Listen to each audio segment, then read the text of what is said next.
د ښوونځیو بکسونو او نورو اړوندو کارتسیو یا د مرسته له 300 هغو ماشومانو سره کیږي چې خپل پلرونه او د کورنۍ غړي یې د افغان ملي ځواکونو په لیکو کې قرباني شوي دي. یا د مرسته د افغان اتلانو خیریه بنسټ په مالي لګښت د سرښندونکو خیریه ټولنې پر مټ ویشل کیږي.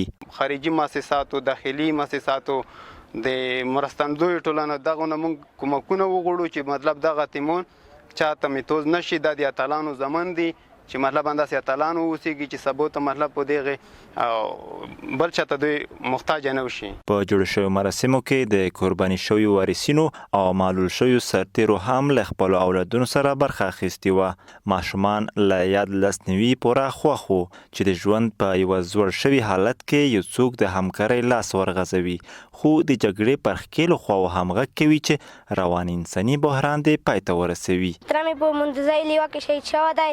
موږ د ټولو نه غوښتنه ده د نمیږي سید حسین، موږ د ټولو نه غوښتنه ده چې موږ سره هم کومک وکړي.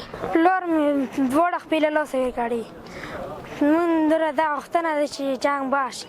د نیول شویو مراسم پر مهال له افغان دولت هم ګیله وشوه چې له دوی سره یې په بېلابېلو برخو کې کړې ژمنې سرته نه دي رسولي. گفتار شته، عمل نشته. موږ داسې شهیدان معیوبین لرو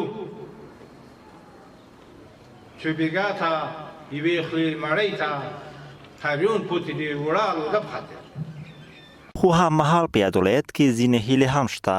په دې وروستیو کې د افغان اتلانو او د سرښندونکو په نومونو دوه رامنځته شویو ټولنو مشران وایي چې د قربانیانو له حقونو به داسې دفاع کوي چې دردمنې کورنۍ به هیڅکله هم د خپلو سرپرستانو د نشتون تشه محسوس نه کړي.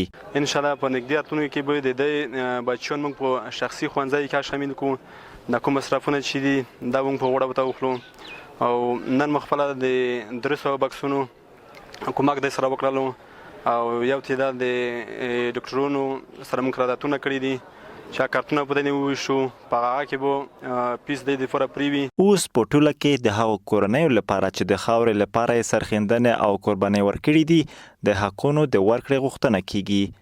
د استوګنو کورونه، د ماشومانو زده کړې، روغتیا او ځین نور هغه څه دي چې د مهال په افغانستان کې د بې سرپرسته شویو کورنیو پر وړاندې جدي ګواښونه شمیرل کیږي.